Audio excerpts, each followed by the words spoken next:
Welcome to another episode of Blacktop. I'm here. It's your boy LJ. I'm Ade. I'm Worlds. What I want to do is transition to what the NBA did the past couple of days and stuff. And I really don't want people to undermine what they did or undervalue what they did. Because to me, that's history. And that's one thing I want to focus on of what I'm about to say is history. Because a lot of people I see on Twitter and it's all over social media, they're trying to underplay what they did. It's like, oh, it was only for a day. They only did it for a day and stuff like that. It's like, it doesn't matter if they did it for half a day. They only missed one entire game out of the whole entire playoffs.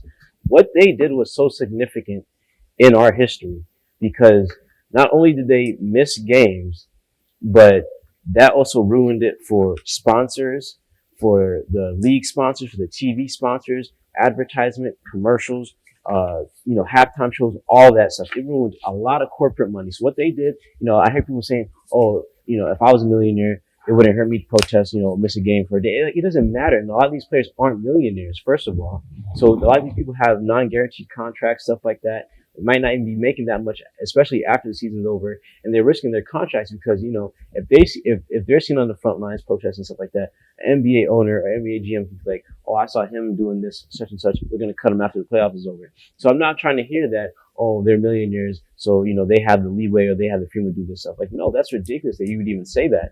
And just going back to the point of saying, they only did it for one day. And I see a lot of people, including people I follow, saying, oh, they was capping or they was pump faking, only doing it for a day. I'm like, no, this, first of all, it's not a responsibility to even do that. They're not politicians. They're not, legislators. Come at them with that energy, not at the NBA players. So the fact that they even did that, you don't think they want to get out of that bubble as soon as they can? Like, them doing that made them stay in there longer now.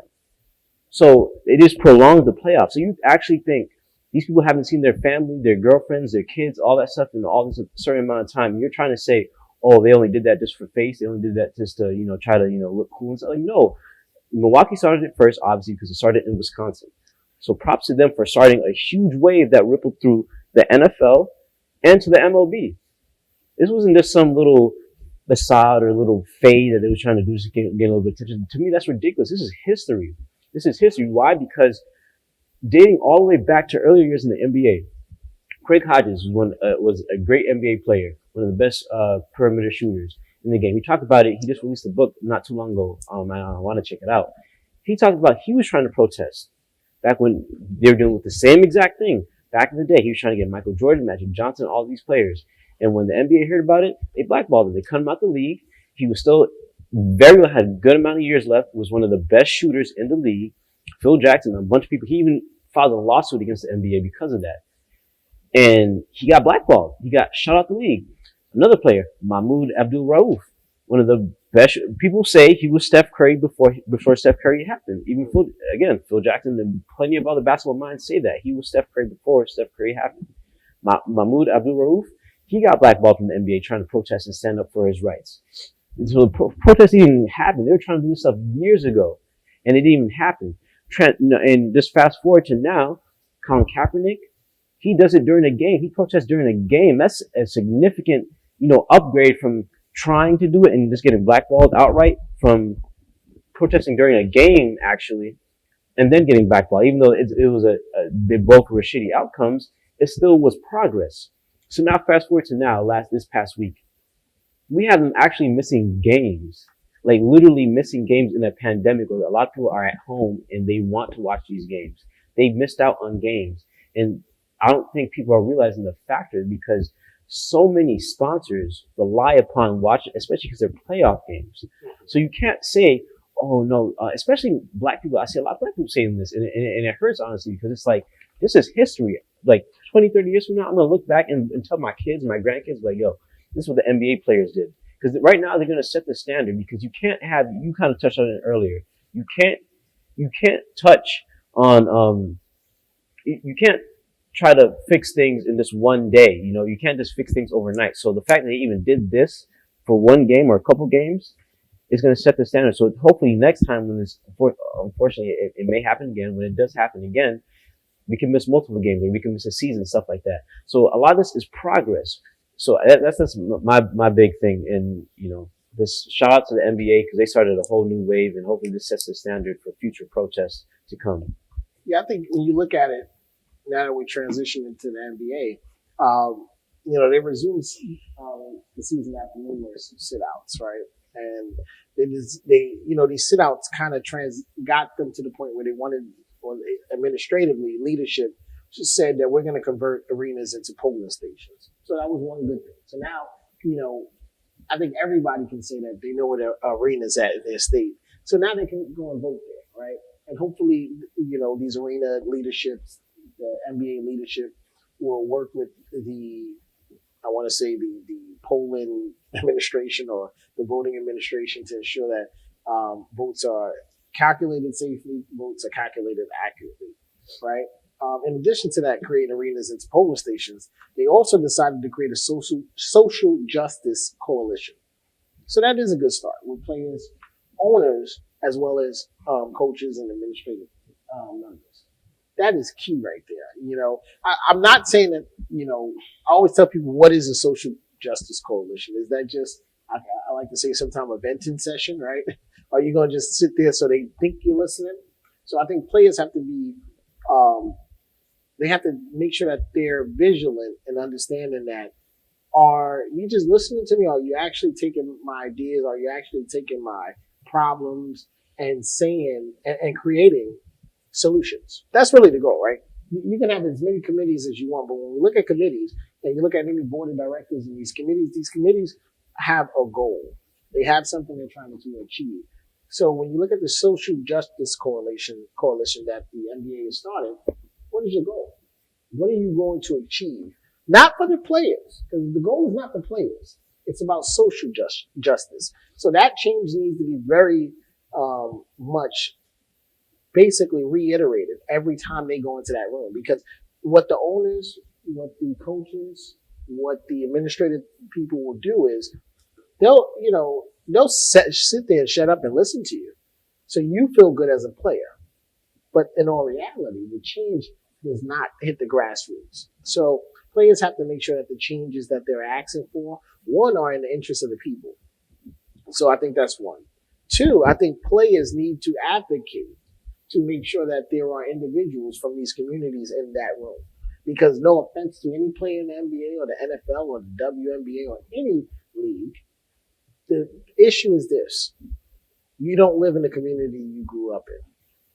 I don't care if you're the bench player, right? The minute you get a good check, you buy a house a little farther away from where you used to live. And then most of these players don't even play in the state that they grew up in, right? So they wind up having to get a house in another state to settle, right? So you need to have people in those rooms that live in these communities that see it every day, because they don't. Not saying that they won't see it occasionally or be subjected to some type of police brutality or some type of social injustice. But the point being said is that you're not going to see it every day like me walking out my building, or like you will walking out your house or whatever it may be. So at the end of the day, you need to make sure that there are individuals in that room that can speak truthfully and accurately of what's going on in the community. Right?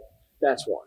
Two, NBA players, when their position comes into key, they need to ensure that the NBA is actually taking action and not just putting all of their issues and requests on deaf ears, and letting it fall on deaf ears. That's where their positions become critical. Everybody has a position in the civil rights movement, and I think what we're going through right now is a civil rights movement, and we're getting back to where we're trying to get away from.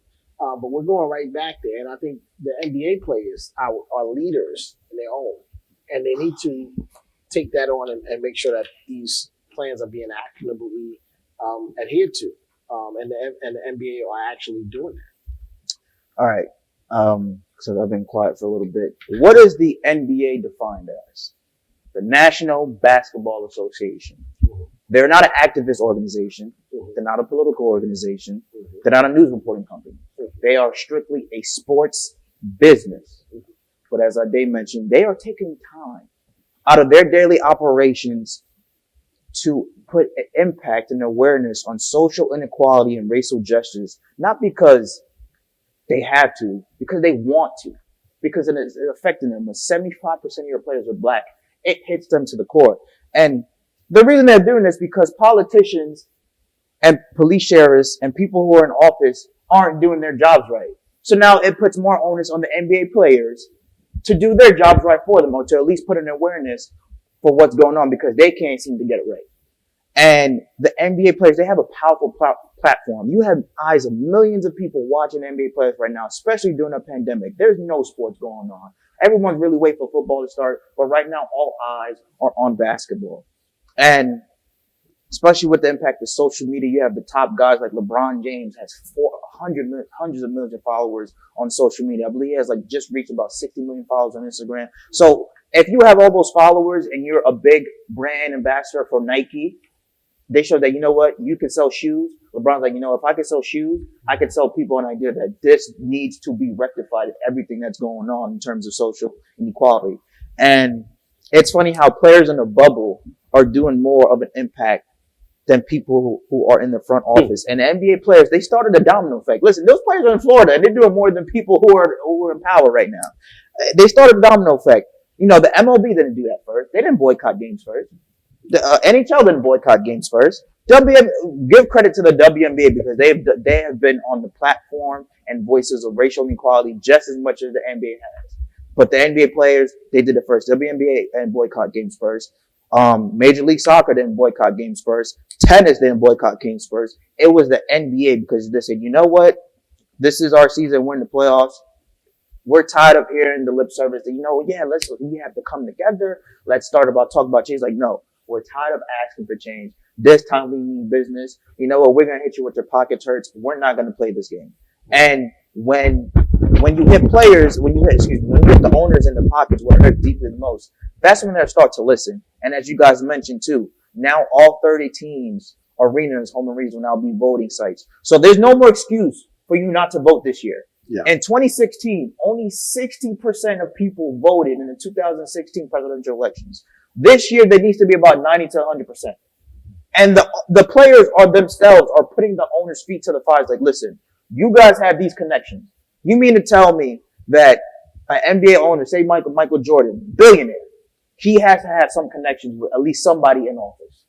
Whether it's a lawmaker, a police officer, a police sheriff, somebody in the congressional seat, they have connections. That's what these players boycotted for. It's like, listen, there's only so much that we can do. We're only players, but we're using the platform that we've been given and the God-given abilities to play basketball at the highest level to give awareness. We're not politicians, but we can do the best that we can for the people who don't have the voices to be heard. For people like Jacob Blake's family, who is crying and grieving. For the people like George Floyd's family, who is crying and grieving. For the people like Michael Brown, Trayvon Martin, Breonna Taylor's family, who are crying and grieving, that are demanding and seeking justice because their loved ones are lost at the hands of disgusting and humiliating police brutality. They're giving their voices to them because the people who are in office aren't doing their jobs right. Yeah. That's what they're doing. And everyone's saying, well, the NBA players, they need to do this, do that. No, the NBA players don't have to do a damn thing. But they're doing it because they want to see change. If the people in office aren't doing their jobs right, NBA players are like, you know what, it's up to us now. And if there's no change happening with them and we have a bigger platform than them, the main thing that they could do is bring awareness. And do you mean to tell what other organization has done what the NBA has done? Well, will the NFL open up all their 32 arenas as voting sites now? Will they do that? Is that a good? I don't think so. Will they open up a social justice reform? LeBron James, the most successful athlete we have ever seen, donates, and you mentioned that they, once players get money, they move out their neighborhood, blah, blah, but LeBron James and others, I don't think that's the case with NBA players. LeBron James, man lives in California. His family's set. Man probably has $25 billion in his bank account from all his sponsors and NBA deal. This man gives $40 million of his own money to Cleveland, to kids in his home state of Ohio to go to college on a full scholarship on his dime. And he just started a vote-leading organization called More Than a Vote. And he has guys like Patrick Mahomes, Lamar Jackson, Carmelo Anthony, Damian Lillard, Chris Paul, who says, guys, go out and vote. They don't have to do that, but they're doing that because this needs to stop. And they feel like, you know what, guys, we are speaking for you because you guys don't have a voice. Some little kid right now who probably lost his father at the hands of police brutality, that probably wasn't, publicly, reported on news on a national basis, he's probably say, you know what, thank you, LeBron, for what you're doing. Thank you, Chris Paul, for what you're doing. Thank you, George Hill. He was the first person who spoke up and said, I don't even know why we're here right now. Because there's a bigger fight than basketball. Basketball comes second. Yeah. Human rights and equality comes first. And, you know, donating monies to the community so less fortunate, marching, protesting, you know, starting a voting organization is all well and done. But now it's up to the owners. I don't want to hear about what the players have to do anymore. It's about the NBA owners now. You guys have the deeper pockets. You guys are billionaire owners. You guys have more connections to people who have higher ups and offices that can actually facilitate to start change.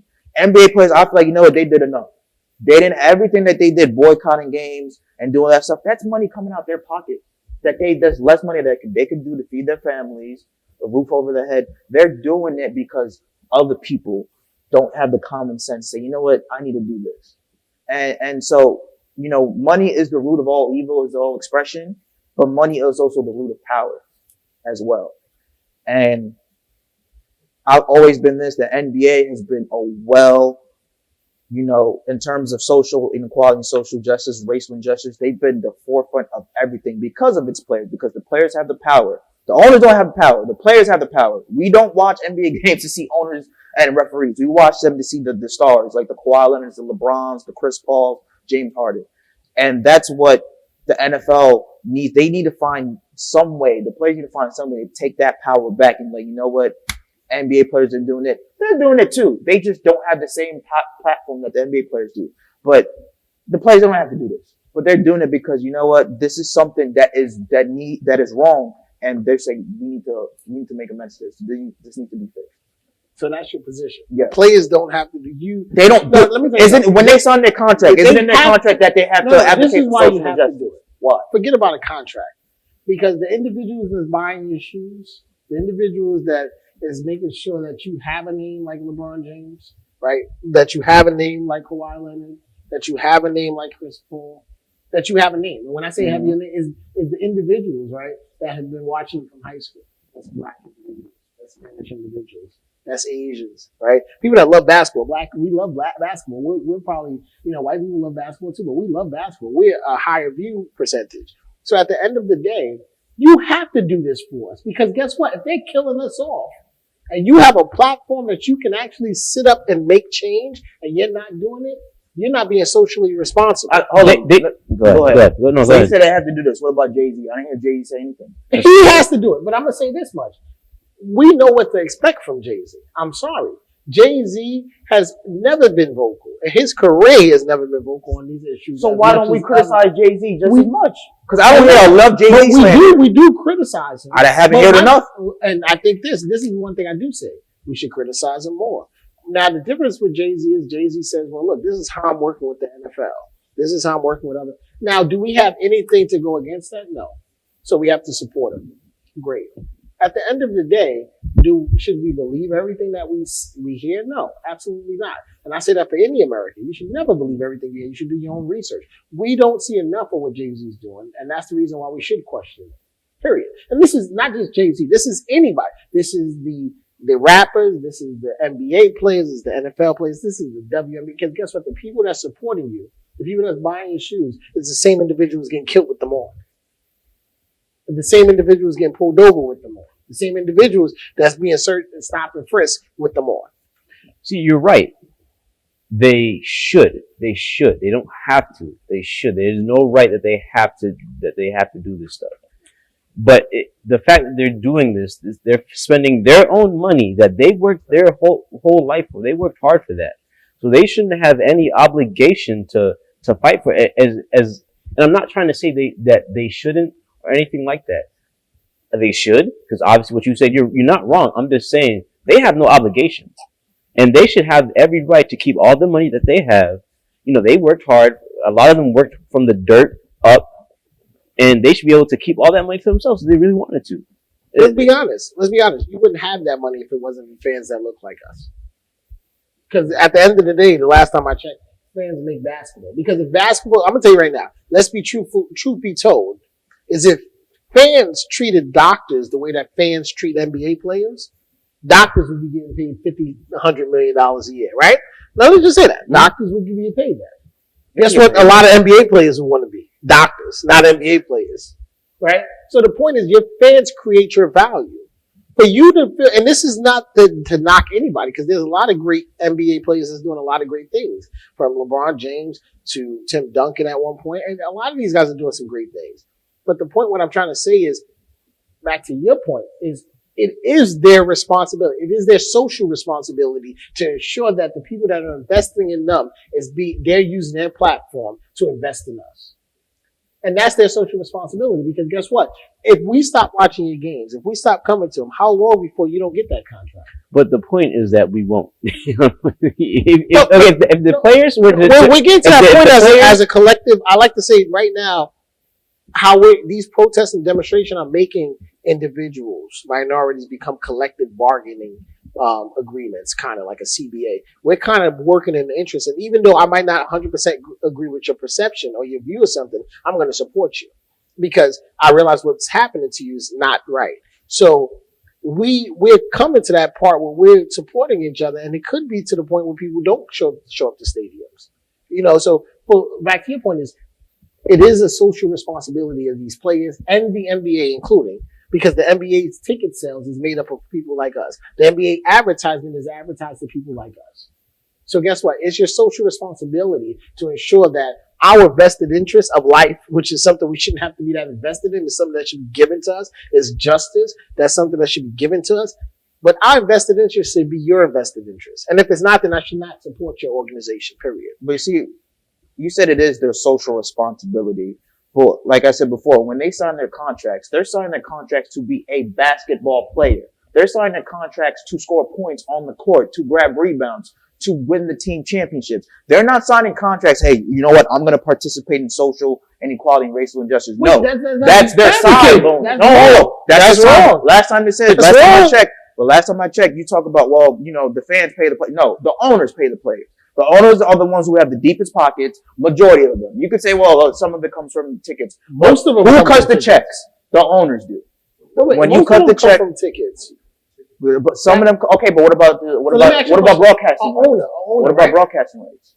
ESPN pays a whole bunch of money to NBA for broadcasting rights. But let me ask you a question. They broadcast these shows because they can advertise to individuals like us. They're not going to broadcast it. First of all, let me ask you a question. If we all went outside right now and play basketball and football, you think they're going to come to us with a broadcasting contract if we don't have fans that's willing to advertise, that they can advertise to? No. You don't see them going to parks throughout New York City saying, let's just broadcast these nice games in Rucker. And let's just broadcast these nice games when they have nobody to advertise to. Another point is this.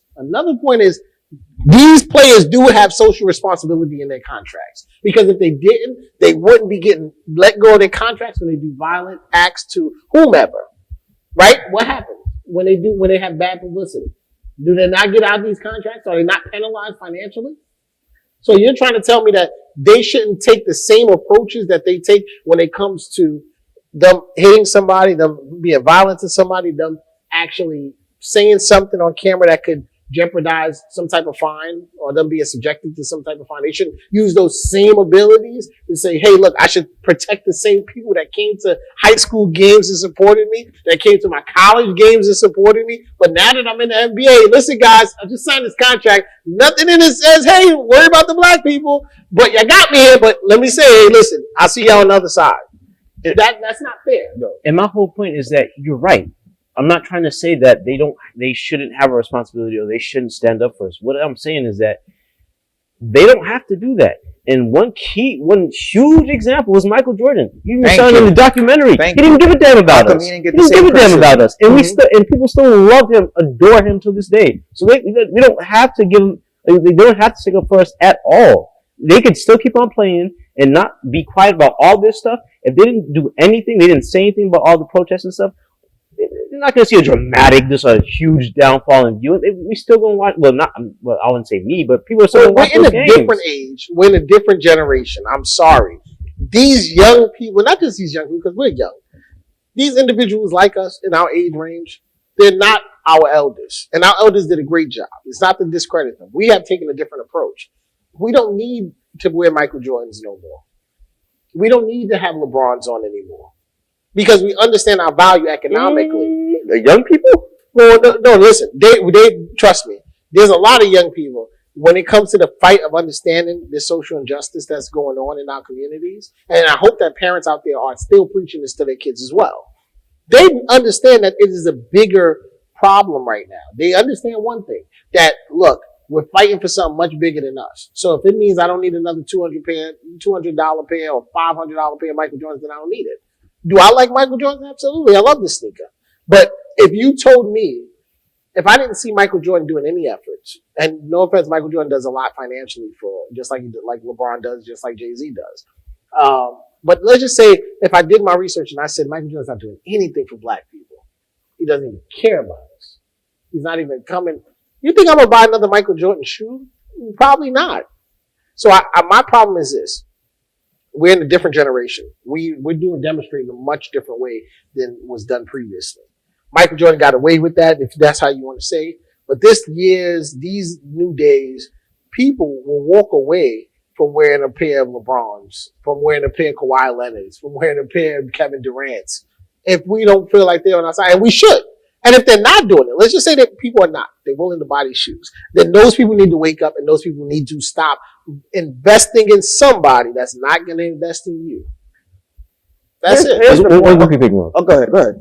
I just have to incredibly disagree with you on that because I was going to say maybe just a little bit out of sync because we're way younger, way younger than you, but slightly younger than you. So it's like these kids go crazy on the sneaker app and all these on StockX, all this stuff. They spend their whole morning, the whole day on the app just to be put in the lottery for Jordans, all this stuff. Like, they go crazy. They crash websites, all that stuff. Adults older than me do it right now. I'm gonna say the younger kids, it's worse. I know you can relate. I'm gonna pass it on to you. I'm pass it on to you. Trust me, you see kids fighting for sneakers at Foot Locker or Champs. But so I definitely agree with you on that end. But going back to that point, you said that it's their social responsibility. You're missing the point in what I'm saying.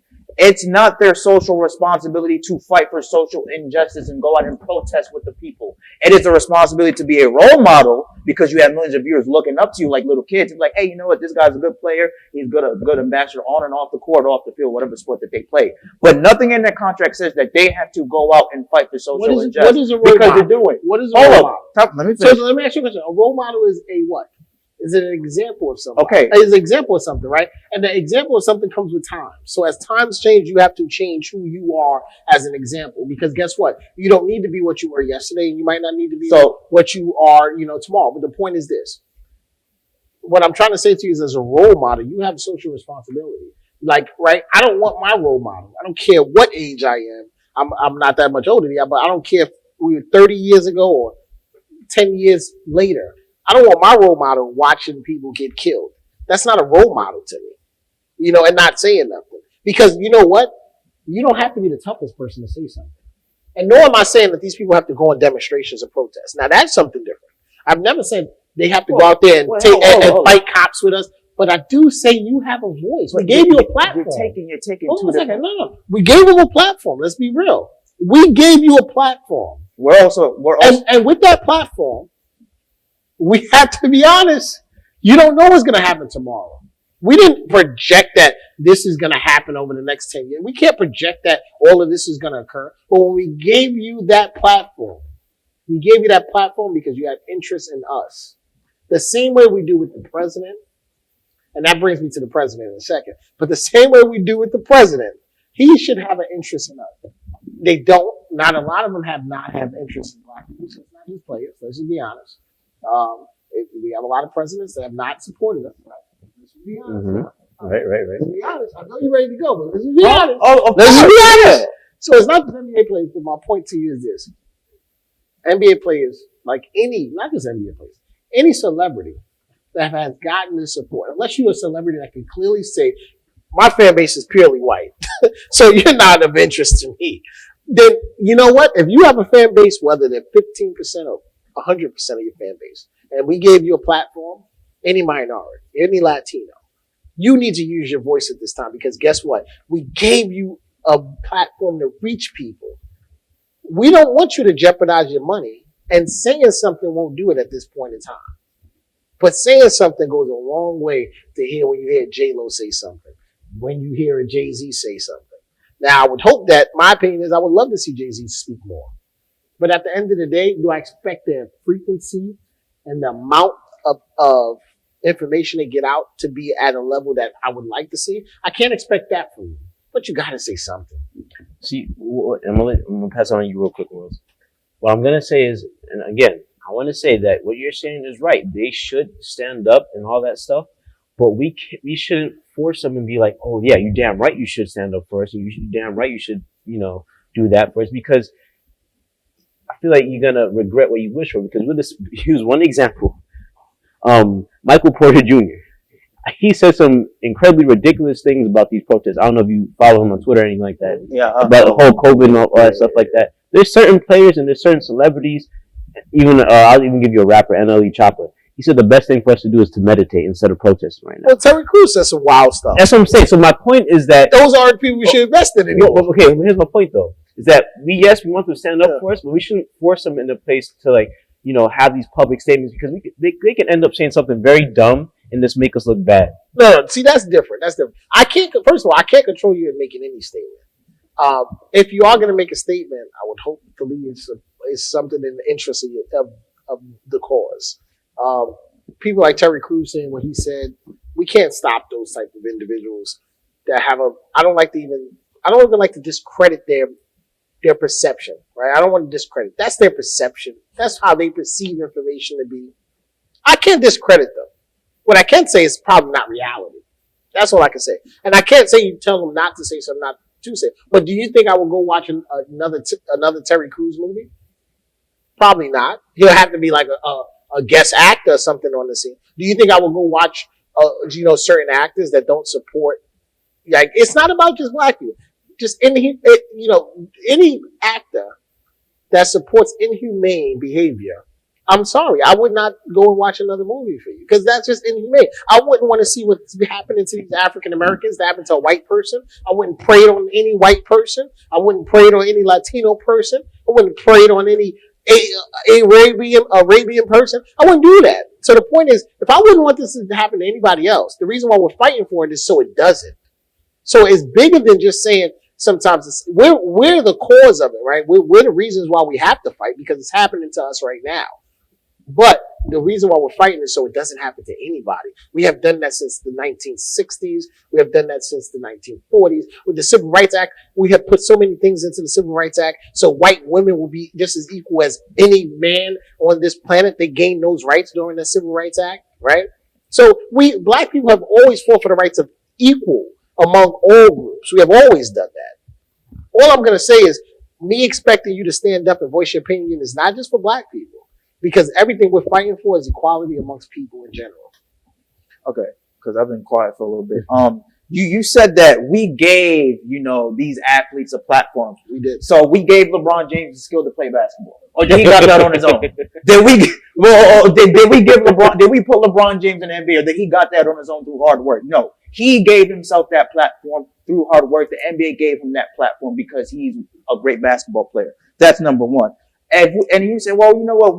If we stop supporting these, we should stop supporting these professional athletes if they don't stand with us. So all three of us stop buying LeBron James. Is that going to hurt his income? Is that going to hurt his stock? No. That's three people left. Okay. And it only starts with one. Still going to hurt his income overall. The answer is no. The man is still a millionaire. Let me ask you a question.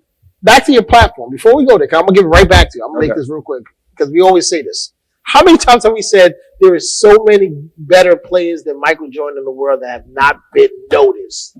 How many times have we said that? Because they never got the platform. That people give you a platform. Back to you. Companies give you back a platform. To you, Skip. Do we give them a platform? Back to you, Skip. So you gave LeBron James a platform? Yes. How? So why the other kid? Think about this. How many people did LeBron James play with in high school that probably was just as good as him? Okay. Maybe not on the team, but just as good as him that don't play for the NBA today. He was the best on the team. No. I said not just as good. In high school that he played against that was just as good that don't play in the NBA today. Many. They did not get the platform. We gave him a platform. His agents worked to get him a platform from individuals that look like us. So how can you say that? Well, I can tell you right now, I know in the hood, 10 good players that play better than your top 20 players in the NBA, Well, to be fair, and they don't have the platform. his agents gave him a platform to rich white owners. That's number one. Mostly, all you see these But big guess what they Hold did? up. They put money to market him to people like us. Most of these big industries of companies are owned by rich white people. That's for a fact. But let's just go back to the agent first. The agent is the one that's going to get you these deals. He's pushing for you from high school to yes, college. because it's based off your skill. But one thing is, It's they're about based off your skill. marketing you to whom? They're marketing They're marketing you you to to people the company. most likely that look like you.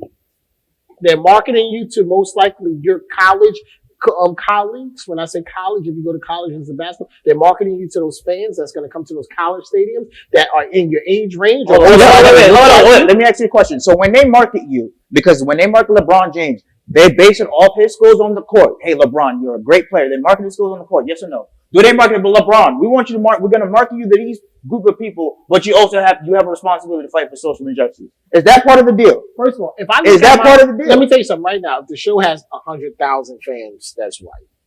Let's just say we get 100,000 fans and they're all white, and a white problem come up, I would be an oxymoron to not want the 100,000 fans that we got to promote a problem or issue that they have on the platform.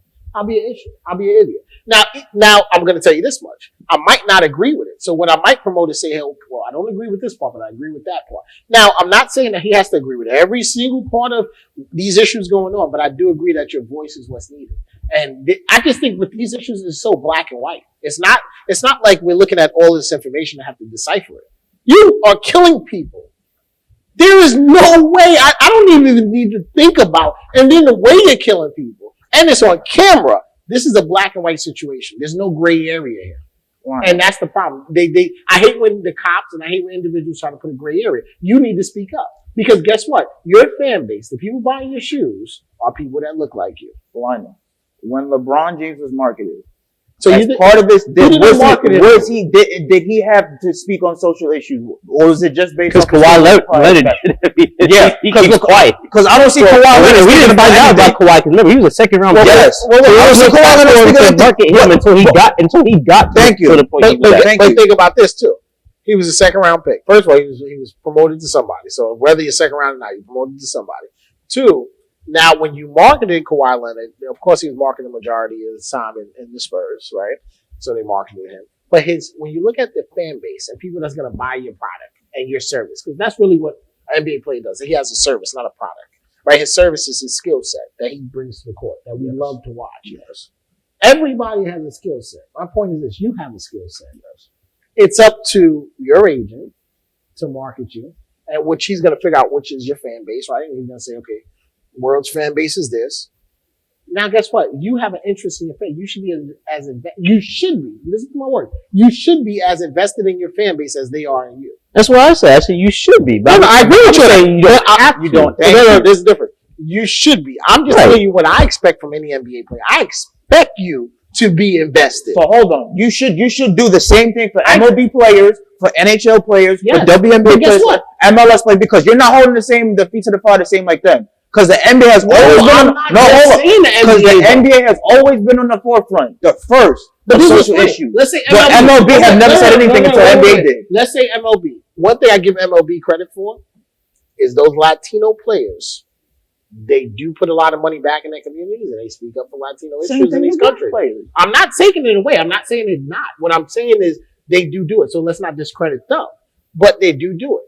My thing to you is this, period. Like you have just pointed out. We're just talking about NBA right now. But the point is, there's a lot of other MLB players are doing it. And all I'm saying is, I don't care if you're Latino, I don't care if you're black, I don't care if your population, unless your population is 70% white supremacists that are coming to see LeBron James, then I understand why he's not saying that. Because guess what? People investing in you don't have your same interests in mind. So I understand that. But if you have whatever percent of black individuals that are your target audience, you need to speak up on their issues. That's all I'm saying. And now, do you have to? Nobody has to do anything. We see it with the president, right? President Trump can care less about black people. I hate to say it. Yes, he put some HBCU laws into place to allow us with funding. Yes, thank you for that. speaking facts, I don't look at President Trump as being, a racist. So when I say this, I'm saying it as in sense he just has not had any interest in black people. Now, I can't definitively say he's a racist, right? There's no way for me to say that because I don't have enough information. But when you look at some of the acts that he's done on his Twitter, man.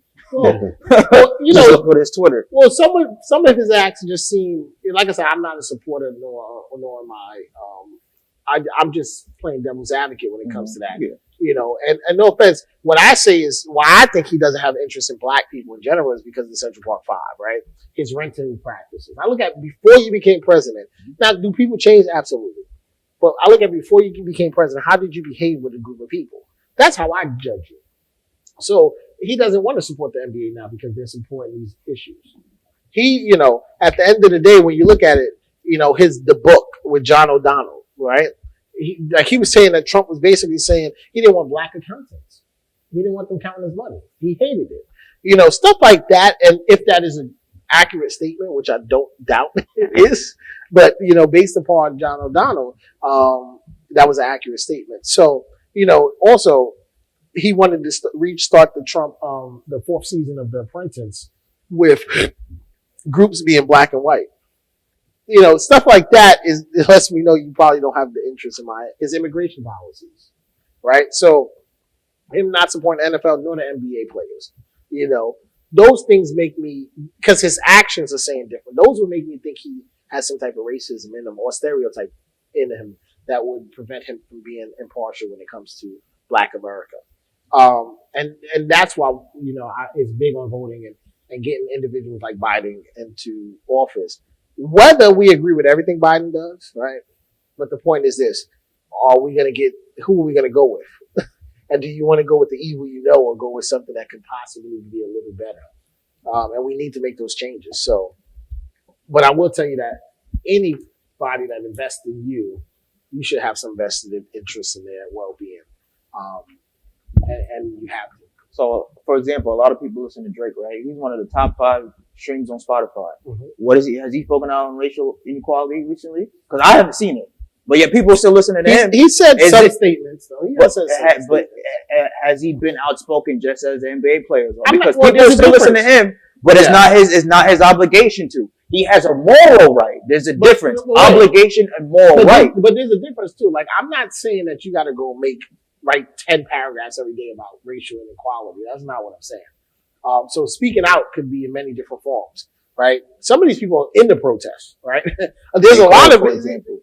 J. Cole, for example. Yeah, J. Cole. These people are in the protest. Keke Palmer, right? These people are going to the protest. So they might not post anything, but their actions show that they're doing that. So it's either you speak out or you protest, or how you demonstrate could be, if anything. Like I always tell people, everybody's not built to demonstrate with the pitchforks and the knives. That's not everybody. And nor should we expect that, whether you're an NBA player, actor, I don't expect you to do it. I just expect you to figure out what you're comfortable with doing and saying, because it's an uncomfortable situation for all of us. Let's go back to that point. Thank you.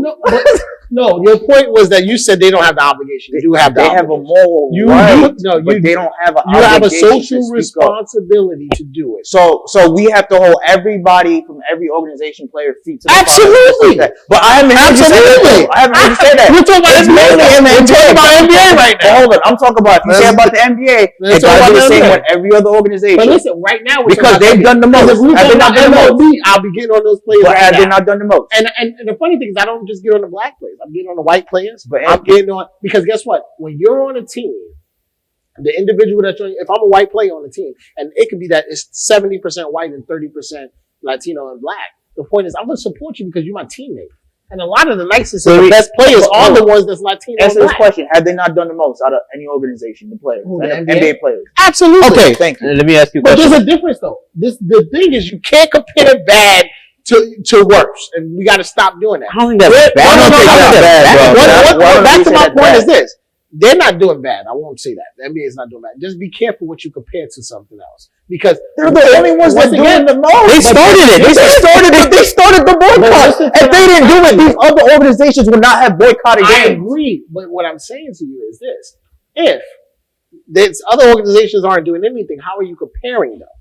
You can't. That's What I'm going to not doing compare, anything. let me You tell kind of proven his point because they're the ones that started it, so you can't compare them because they started it. Once again, I'm going to compare you to my expectations, not to what Yeah, but somebody what else was is the not doing. expectation? That's like this, right? That's like you going, well, you're a good black person because you're not killing people. But I could be I could be cursing people out, whatever it is, but you're a good black person. You're just not killing people. You're creating, what is my expectations for in those individuals? And that's what I compare you to. I'm not going to compare you to somebody that's just doing something worse and be like, well, you're doing great because you're doing, no. What are my expectations for you? I don't think that argument fits with this because to me, it's just like, to me, they exceeded my expectations. For them to miss games. Your expectations. But they were so bad. They were so much because this. We don't have to say that. This could have got ugly. This could have got really ugly. This owners could have been like, okay, we're gonna find all of y'all. We're gonna suspend all of y'all.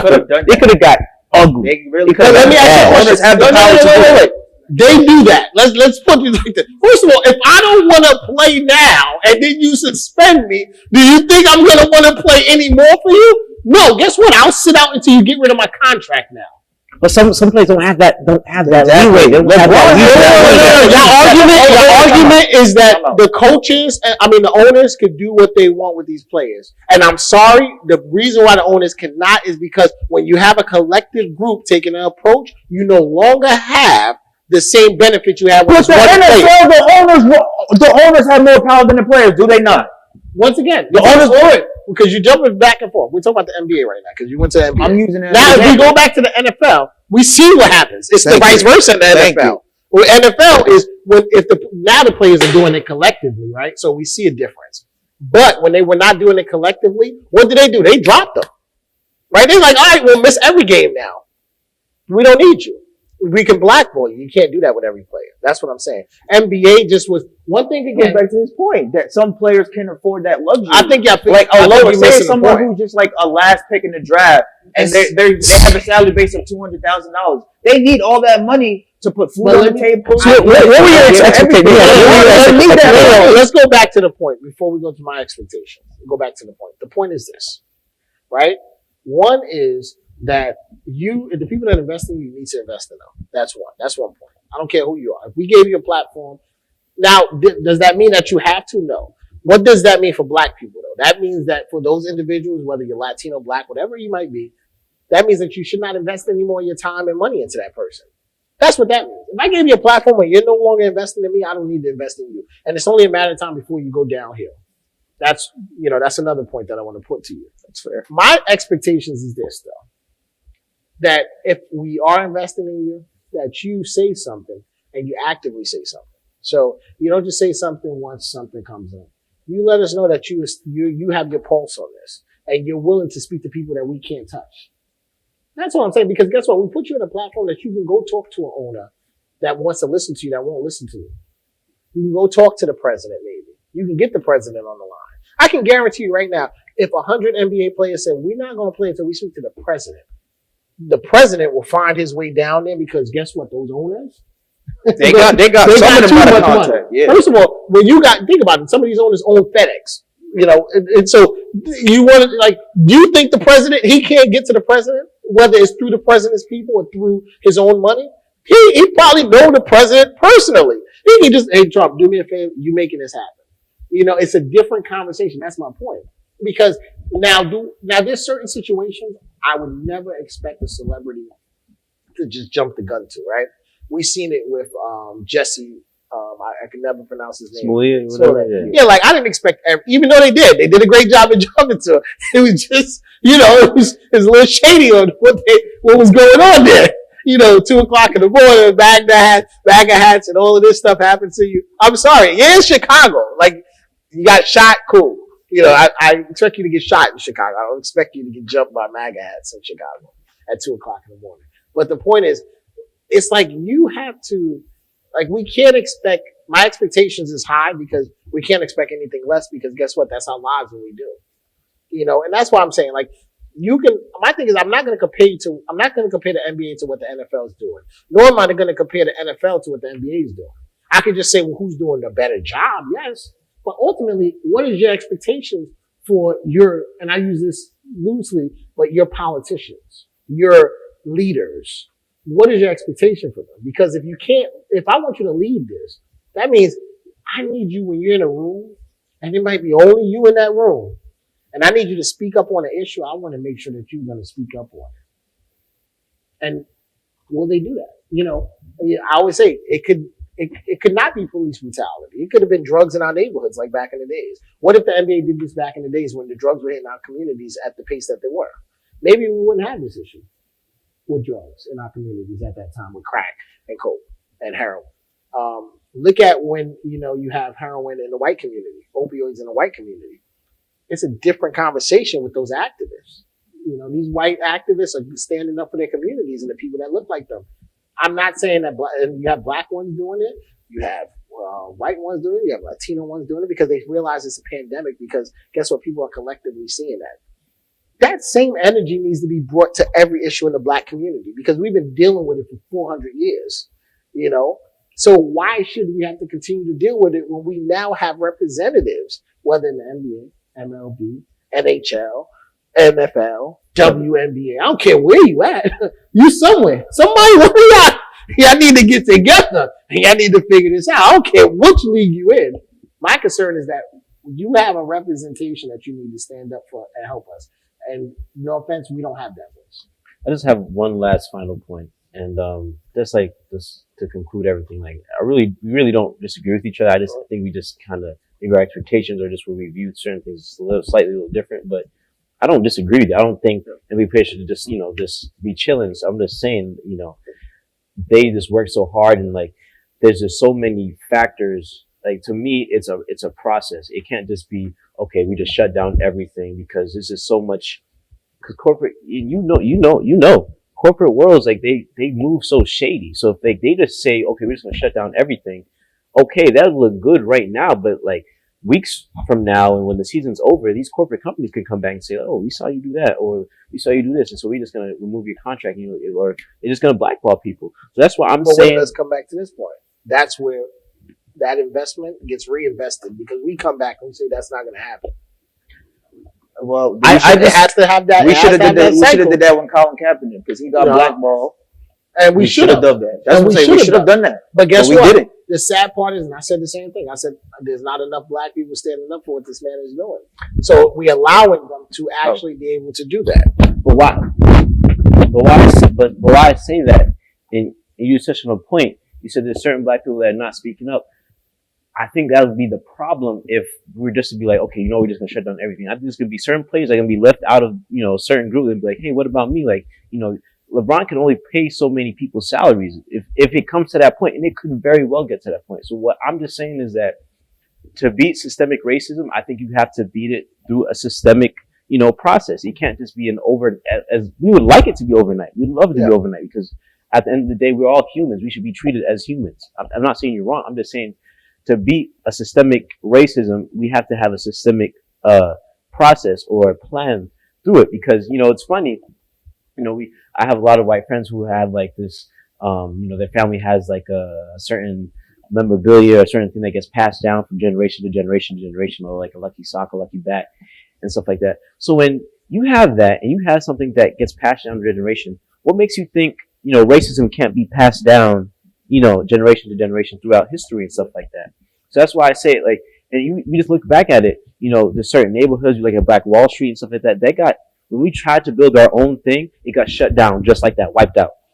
So that's why I say, we have to come up with a system that's going to, long term, it'll be effective, but short term, it's going to take a while. So I'll say this much. There's two things. I think in the early conversation, because you brought up a good point, all right? Stereotypes, I don't expect that to end overnight, or personal racism. I do expect institutional racism to end overnight. There's two differences, right? And how do you stop institutional racism? You put in practices, policies that people can adhere to. Then you put into systems that monitor those practices and eliminate the individuals that are creating practices that are racist or, unfavorable to certain, races, or people or gender or, sexuality. And they have to monitor it and be responsive as an agent or of the institution. They have to be very responsive to say, look, we messed up as an institution. this person messed us up. They didn't follow our practices or our vision or our morals or our mission. That's the main thing. As far as stereotypes and what people, individual racism, I don't think that's going to change overnight. There's just so much that has to happen there. And I don't expect any individual to change their perception overnight. I do expect them to be forced to behave a certain type of way. Yeah, my last point, I'm just going to stick to what I said. Like, again, these NBA players, they have this tremendous platform because they want to, enact positive change because of all the stuff that's been going on with innocent black men getting killed. Like, going back to my point, like, as somebody who holds the door for you, that's good. It's a morally right thing to do. But they don't have to hold the door for you. That's why I go back to these NBA players. They have a platform. All most of them could do, get their paycheck, just be a professional athlete and go home. But they say, you know what? I'm more than this, because if these politicians who are in office aren't doing their job at all, I have a voice that I can, that somebody else doesn't have. Like LeBron James and these other black athletes, like a Chris Paul, like a James Harden, they are fighting for us because we can't reach out. We don't have the same resources and contacts that they can do. So that's what I'm saying. They don't have to do it, but they are doing it because it's a morally right thing to do. Especially when they have people telling them to shut up and dribble. That's all. And it's like they have people just shut up and dribble. Like, no, LeBron, that's where he started. I'm more than an athlete. I can do this. And a lot of them too, I don't want to say that they're ego driven, but basketball comes and go. Mm-hmm. LeBron James, when he's all said and done, he's going to be on the Mount Rushmore, the top 5 greatest, not just based on what he's done on the court, but off the court. Yep. All the stuff that he's done in terms of this man, like again, he spends $40 million of his own income to send kids on full scholarships. I believe it's Cleveland University or any school in Ohio, I believe, for that matter. $40 million of his own money. Build a school. And he helped build a school out of his own pocket. Like, not a lot of athletes can do that. Not a lot of athletes who are in this position of financial stability have that resource. Not a lot of people can do that. Exactly. This is basically So I'm saying, like, he didn't have to build a school. He didn't have to start a more than athlete. He didn't have to start an iPhone Foundation.